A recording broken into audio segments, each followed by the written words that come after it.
What's going on, everybody? This is Corey from Runway Miles, at Runway Miles on Instagram. I'm here in sunny South Africa, currently in Cape Town, or just south of Cape Town, where I'm going to start a new series for YouTube and also a project that I have coming up hopefully in the future, where these videos will be incorporated. And basically what I'm going to do is I'm going to talk about the locations that we're at, and a bunch of just details to help you guys decide if you want to travel here. It's a great place.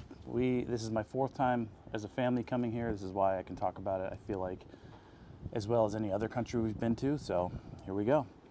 Currently, like I said, I'm in South Africa. We are currently sitting in the Cape Point portion of Cape Town, which is about a 45 or so minute drive south. Quiet town. But they've got all different types of areas that are a little bit closer, some a little bit further from Cape Town. Obviously in the city, everybody talks about, certain cities being dangerous, whereas South Africa, they say it's so dangerous. But if you're in the right locations, you find the right spots, it could be as safe or as dangerous as you make it to be, because there's places in the United States that I feel like are way worse than what we have here. So that's where we are. How did I get here? We fly obviously every time because we're from the States. We're from Florida, and we've flown several different airlines. And obviously it's going to depend on where you come from. So if you're in California, your prices might be different than somebody in New York or Miami or Chicago. But just for an example, also it depends on when you book the flights. If you book 2 weeks out, if you book 8 months out, obviously all that's going to matter. We've done it all. We've done 8 months out. We've done 4 months out. We've done 2 weeks out, actually, which we did for this trip. And South Africa is a little different.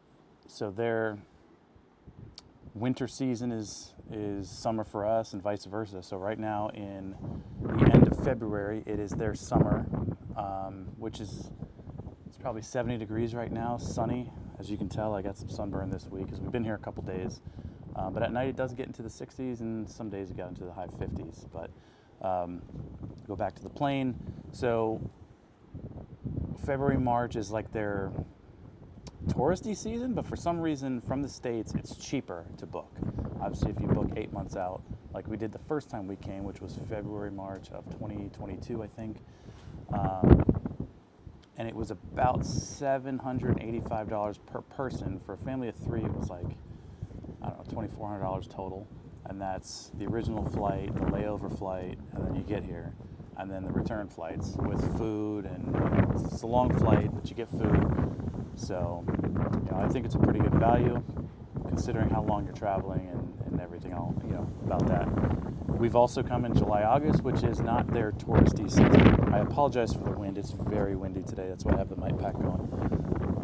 But we have also been here July, August, which is not so much their touristy season. But from the States to fly here, it was about double the price. Coming from a Miami or Atlanta airport, they were about the same. So that was probably $1,400 to $1,600 per person. But again, it also depends on where you're coming from. California, Chicago, New York, it's all going to be different. So yeah, I know Delta does do a direct flight, which we did take one time from Atlanta. Obviously, we're not super close to Atlanta, so we had to take a flight to Atlanta, which adds on to the price. So there are ways around it, but you can average in their summer, which is our winter in the States, anywhere from probably $1,000 to, I would say, $1,300 per person. I haven't seen those $800 flights in quite some time. And then in July, August, September, later, or somewhere in that time frame, you're probably looking at about $1,400 to $1,800 per person. Obviously, you can go up from there. This is just economy seats. Some flights have 2 bags, some flights have 1 bag. And you got to add a bag if some women like to pack more, because obviously in the July, August, it's cold, so you're going to pack a couple jackets and sweaters and stuff that's add to your suitcase. So what do we do when we get here as far as transportation? We typically drive. I find it interesting to drive in other countries. I've probably driven in, I know I counted before, but I want to say it was 12 or so. And over here, they do drive on the wrong side of the road, so if you're not comfortable with that, it takes a little bit of an adjustment to get used to, but it's pretty quick. I've probably driven 4,000 to 5,000 miles here in my several trips being here, and I've driven on the wrong side of the road several times. But you just quickly adjust to it and you're fine. Nobody really messes with you too much. Rental cars can be a little pricey, especially in Cape Town and Johannesburg. So I think this trip, I think it was about $800 to $1,000. Plus you have, depending on the rental company, you're going to have really high deposits. I don't know why. This trip was actually not as bad. For 10 days or so, 10 or 11 days, it was $280 for a deposit, which that's not bad, but we've had it to where they wanted $1,500. So I just walked to another rental car agency and was able to score a car, which doesn't always happen. So I suggest just making sure you have a card with enough deposit on there, so just to make sure that you're good to go there. There is public transportation here. I've heard it's pretty decent. We've never used it. I don't have any information on that other than it's relatively cheap. They do have drivers that can take you places, but depending on where you're staying, as you can see, we're in a more of a, I wouldn't say a tropical, but it's kind of a tropical area. So we're not in the city center. The city is actually over these mountains here. And they, to be able to drive or have a driver drive you places is going to be much cheaper if you're staying in the city as opposed to staying out in Muizenberg or out Bay or anything like that.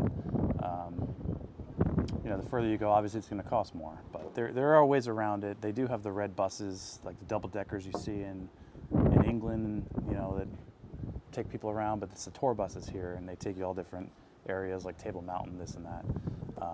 So it is here.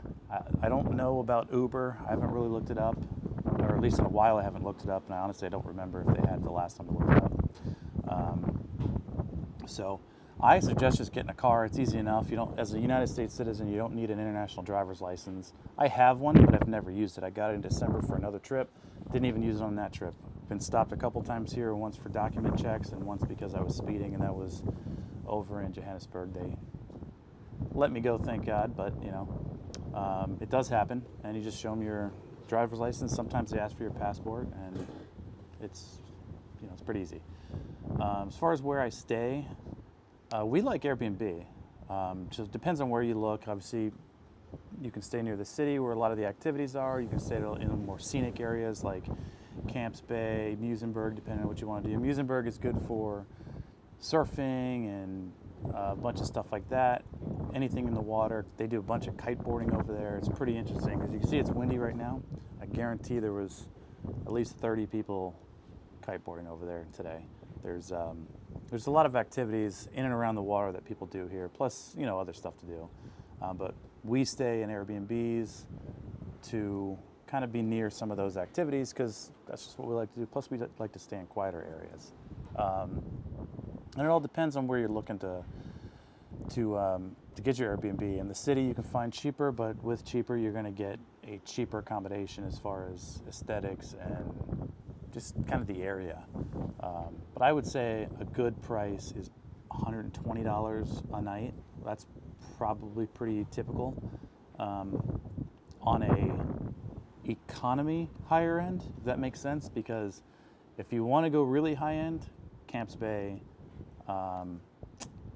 they get crazy because that's where all the billionaires and millionaires have their mansions. And I'm sure if you've ever looked at Camps Bay in any kind of videos or pictures, there's some gigantic mansions over there with scenic views over the ocean. So if you're going to get an Airbnb over there, it's probably going to run you a couple $1,000s a night. I don't have that kind of money, so I won't even look. Yeah, I mean, that's Airbnb is where we stay. There's a few hotels in the city center, like the Table Bay, or also the V&A Waterfront Hotel. So there's a few around. The Marriott, I think, has one over there. We just haven't stayed there because we have typically done Airbnbs everywhere we traveled, except for Russia, and that was just because you couldn't get an Airbnb over there. So what is there to do in Cape Town? Well, Cape Town is good for solo travelers, couple traveling. It's also good for families. We are a family, so that's what I can speak to the most, but there are things that I have seen that you can do as a couple or as a solo traveler.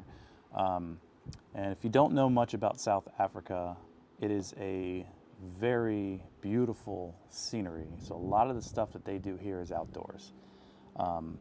We joke all the time that the first time we drove in just outside the city center, everybody was running. Skinny, medium, heavy set, tall, short. Didn't matter. Everyone was exercising, everyone was out walking, this and that. So they do a lot of outdoor activities. There's hiking, there's snorkeling, surfing, swimming, kiteboarding, like I said. You got paragliding. There's just so much to do in this area. Within an hour's drive, that you can get so much done. And like the main ones that everyone wants to do, Table Mountain, that's easy. You can either hike up Table Mountain or you can take the cable car up, which I forget the price. I want to say it was $12 per person one way, or it was $8 there and $12 there and back. Obviously, you're going to want to pay for it at the bottom both ways, because otherwise you get stuck at the top because there's no way to pay for it up there, if I remember correctly. We haven't done it on this trip yet, and last trip it was closed for maintenance or something on the cable cars. But there's also Lion's Head and the other mountains in that area that people like to hike. And Lion's Head, everyone usually does it either a very early morning hike to watch the sunrise, or they do a late night one for a sunset, because the sunset's going to be over there. No, they do a sunrise one. So you got some hiking there. Also in that same area on the Signal Hill right there is paragliding, which they do pretty much every single day. Obviously in the winds, they're high winds, they don't really fly. But that is fun. We did that on our first trip. It was exciting. It was awesome. It's probably about a 10-minute to 15-minute flight, sometimes a little bit longer. And I've never parachuted, so that was kind of pretty, kind of cool to do. And I definitely recommend that. And that was about $86 per person US, give or take a couple dollars. And I think that included the photos. They give you a GoPro on a stick, and I think it does videos or something, and it takes tons of photos. Plus the guide will take it from you and take photos for you. So that was pretty cool. Also, you can go up to the Atlantis Sand Dunes, which is, I don't know, hour and a half away, or about an hour away from the city, maybe a little bit less, northwest along the coast. And they do sandboarding, they do four-wheeling, dune bugging, which we did on the first trip, which was awesome. You do get a lot of sand in you, but they have showers and stuff if you want to shower before you head back. But that was also pretty cool. It's been a couple of years since we did that, so I don't remember the price of that, but it wasn't too bad. I want to say it was like $40 or $50 a person. Let's see, what else did they have? They've got Cool Runnings, which is it's a family park. And everything I've named so far a family can do. I know they've changed the age on the paragliding to be 13 or 14 years old. But if you have a kid somewhere in that range right there, they will try to accommodate you if possible. If not, just wait a year or two. But the Cool Runnings, back to what I was saying, it's a family park. It's a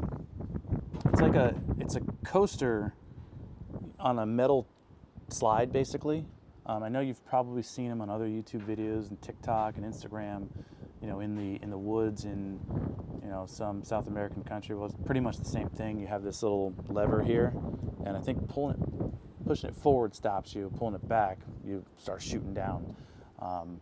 That's fun. I think $40 is a family pack, and it gets you pretty much all day of riding, because it gives you a ton of tokens, and I think you give one or two every time you ride, and they give you like 40 of them. So it also depends on which day you go. If you go a day that it's busy, Obviously, you're going to be waiting in line. There's a little queue there that you just kind of wait, and then you go around the thing, and you go up the little ramp, which kind of like a roller coaster. It takes you up there, and then once you get all the way to the top, then you wait in a little line there, and they tell you when you can go, and then you just go down at your own pace. It's fun. And as I mentioned, Musenberg has a really long beach. They've got, I think there's Long Beach not too far from here. Surfing, paragliding, just regular swimming. The water is cold. If you're from the States, at least in the South, you're not used to cold water, because it's 80 degrees Fahrenheit. Water here is cold, so a light wetsuit is preferred. If you know how to surf, I was listening to them talk about, it was like $8 for 2 hours to rent a surfboard and a wetsuit. It's cheap. But they also do lessons, which if you do the single lesson, it's like $30 US, give or take, per lesson. But if you do the family pack and you add a person onto the family pack, so you're doing 4 lessons for 2 people, so 8 lessons total, it goes down to like $18, and I believe it can get even cheaper if you add more and more people. But $18 for the board, the wetsuit, a lesson for an hour and a half, it's a pretty good deal if you ask me, and it's fun. It's a good time out there.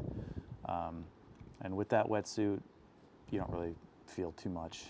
It just depends on when you come and when you try to surf, because it can get really cold. I've never kiteboarded, so I don't know the prices of that. It looks so much fun. It looks like so much fun, but it also looks like an expensive hobby to start. So maybe one day I'll get to it, but definitely looks fun. I like how they get up in the air and they kind of fly and do their thing. It looks so cool. You got snorkeling, which can be anywhere from $20 to $40 a person, depending on what kind of snorkeling you're doing. I know they snorkel with dolphins and seals and this and that, or just snorkeling the reefs. They have some cool like underwater forests here, which they do a snorkeling thing of, which is kind of cool. So there's all sorts of water activities you can do if you can tolerate the cold water. And also, about 3 to 4 hours east of here is Hans Bay, and then another 2 or 3 hours past that is Mossel Bay. Those are the hot spots for shark cage diving. Now, we're in 2024. You may or may not follow the news, but or if you follow Shark Week, you know that they have Seal Island here, which is the Seal Island that's on Shark Week, where they always, the boaters go around it and they watch the seals sitting on the island. Sometimes they get a great white breaching the water. That is here. That's in Mossel Bay and Hans Bay. It's really cool to be able to see. It's in Hans Bay, and but right now, at least the past couple years, they have been having 2 orcas. They actually call them Starboard and Port. That's their names. If you know anything about orcas, they are the only water fish, whale, whatever, that I know of that is a threat to great whites. So they are chasing them out. Sometimes they'll resurface in the area, and then they get chased out again. So as far as shark cage diving, you may not see great whites, but there was still plenty of other sharks that we saw, bronze sharks and a couple other different types, which it was still fun. We went, it was kind of murky, but the water was freezing. We even had a pretty thick wetsuit, because that time we came, actually it was the same time, February, March, and it was still 11 degrees Celsius, which I believe is about 52 degrees Fahrenheit. It was freezing. And obviously it's not your wetsuit fitted to you, so they're going to put you in something that they think fits you. And if you get a little crinkle in your shirt like this, that right there is freezing, which happened to my wife pretty much the entire 15-20 minutes that we were in the water, and she was freezing. But overall, it's fun. It's a good experience. A little bit on the pricier end, but if you can do it when there's great whites here, it might make it a great experience. It's still a good experience with the other sharks, but I definitely recommend that. Let's see what else. There's also, if you're into adrenaline stuff other than the paragliding, they do have a bridge that you can bungee jump down there called Blaugrens Bridge. I don't know if I'm pronouncing that. Blaugrens, Bloukrans.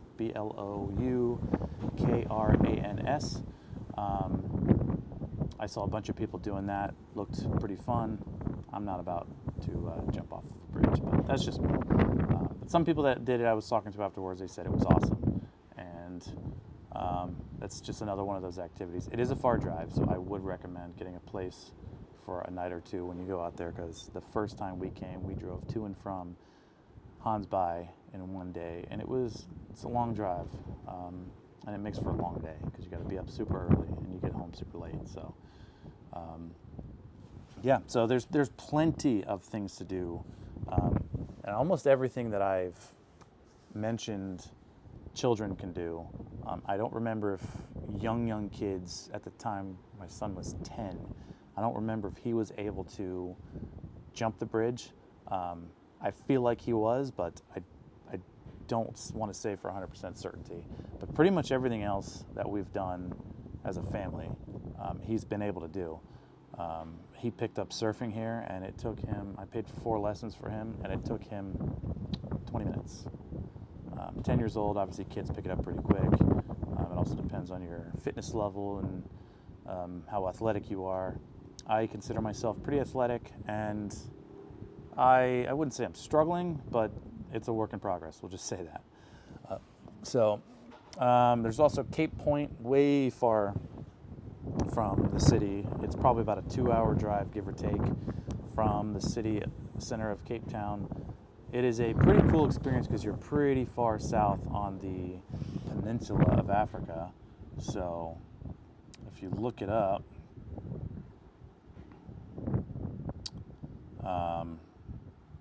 it's pretty far down there. So I was going to try and pull it up, but I have no service right now. So they do have a couple observation areas. Once you get to the parking lot, you pay like to get in. Well, I think you pay to get into the park, and then you just walk in. But there are a few observation areas. But then you could also walk the really long part of the peninsula, which is, I don't know, it felt like 6 miles. It was probably a mile, maybe half a mile. But it felt like forever because it's a path, but you're kind of doing this, on a walkway that has some rocks. You're not really climbing anything, but it is a challenge, and up and down, but the views there are incredible. Especially about halfway down, you see some of the views that, like secluded beaches that you could not get to if you didn't have a boat. But stuff like that. It's a once in a lifetime trip. I probably wouldn't want to walk it again just because it's a really long trip. Also, if you're into the safari type stuff, I would say most of the safaris are near Johannesburg, but they do have one near Cape Town called Aquila. I think there's a couple others in that area, and that's about a 2-hour drive east-northeast of Cape Town. And it's a huge farm, basically. And, they have a bunch of different animals. It's pretty cool. So check that out. And obviously families can go on that. You're in one of those safari trucks, big trucks for a bunch of people, and they just drive you around and look at different animals. Pretty cool. And then the food. So actually, back to other things to do. So there's also Johannesburg, which we do both. Johannesburg has a lot more, in my opinion, safaris, but they also have a lot more of the self-driving game drives. You got Pilanesberg, you got Kruger, and a couple others in that area. Kruger's a pretty far drive from the airport in Johannesburg. I want to say it's like 5 hours, 6 hours. But most people, when they do Kruger, they stay for a couple nights, so it's not really that big of a deal. And then you can either stay in a like a hotel resort type thing inside of Kruger, where they do tours that they drive you around, or you can do the self-guided tours where you can drive your own rental car around. You can stay outside in Marloth Park, and prices aren't too bad. Again, it's about the same, anywhere from $80 to $120 a night. You can obviously find some cheaper, some more expensive, but you're just going to get what you pay for. So it's definitely a good time over there in Kruger. Again, it's a long drive. You could be driving all day because it's just it's a humongous park, but you can be driving all day and not see a whole lot. And then you can drive all day and or drive for an hour and see everything.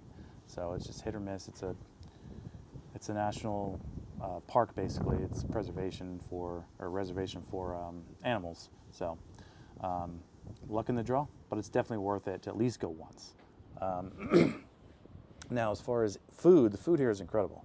I actually prefer the food in most places that we travel outside of the United States, just because a lot of them don't have the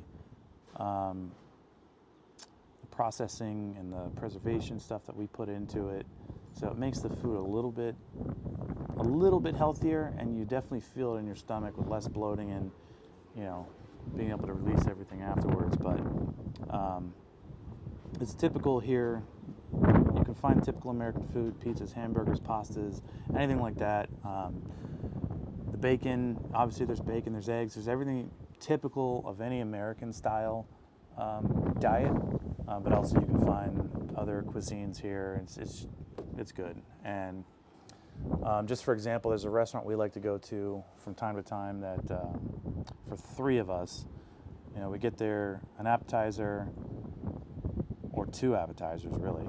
My son gets a soda, wife gets a glass of wine or 2 or 3, and I get 2 or 3 glasses of beer, and then we each get an entree, and it's like $40 US. So the money translation here the transfer is pretty favorable to Americans, and we use credit cards. The first time we came, we actually transferred money, which you lose money in the transfer. It's nice having cash on you, but a lot of places just take credit cards, so we just use that all the time. The downside is when you go to a parking lot, which they call car parks here, and a lot of places in the world actually, they do have these guys wearing these green construction vests or orange construction vests that are supposed to be there to help back you out, find a space for you, kind of look over your car while you're off doing whatever you're doing, but you're supposed to tip them, 20, 30, 50 Rand, whatever. So if you're using a card exclusively, you may not have Rand for all that. But yeah, I mean, in a nutshell, though, the food is really good. And again, it's going to be cheaper. We also go to the grocery store a lot because we like to cook wherever we're at. And like the other day, we probably filled up a shopping cart, and at home it would have cost close to $300 or just slightly over. It was $132. So it all depends on what you're buying, obviously, but it is going to be cheaper than in the States just because the value of the US dollar is a little bit more favorable than the Rand to the US dollar. So that all changes daily. If like yesterday we were looking, it was 19.32 Rand for each US dollar, and today it's down to 19.808. So obviously that's not a huge difference, but you can just see in 24 hours it changes like that. As far as safety goes, everybody always asks me that question. Do you ever feel unsafe when you go there? There's places in the United States that I find to be much more dangerous than any place we've traveled. We've been to, I think, 21 countries already. Obviously, we do technically go to places that are safer by where we stay, where we hang out, but you do have to travel to and from. If you can travel in the United States and look at a bad street and go, I probably shouldn't go down that street, probably going to be fine for the most part. Now, criminals travel also. They could be walking the streets. They can mug you anywhere. We have not experienced it yet. We have talked to other people that have gotten a minor version of it, but it's been, most of the time, it's just them parking their car somewhere and then someone breaks into their car. So if you can just hide your valuables or keep them with you in a backpack or in your Airbnb, then typically you'll be fine. It's also confidence. When you're walking with confidence, for the most part, you will not be messed with. So as far as safety goes, I'm not 100% too concerned with it, but you always got to just kind of keep your head on a swivel, and you always just got to pay attention to what's going on. If you do all that, more than likely you'll be fine. So that is pretty much what I wanted to jump on here and talk about as my first video. I'm going to be making several other videos, which I will be posting on YouTube, and another project that we have going on. But this one, because I know South Africa well enough, I wouldn't say I'm an expert by any means, but we have been here a bunch of times. So I'm familiar enough to be able to talk freely about it. So this was number one. If you have any questions, please put them down below. If you want to know any other things about the countries we've been to or South Africa that I can help answer as an American traveling, please ask it in the comments below or message me privately, and I will start including them into the videos in the future, because I want each video to be as knowledgeable as you can get to better help you decide where you want to travel to. All right. So for that, thanks again. Corey's Runway Miles at runway_miles on Instagram, and thanks for watching. Bye.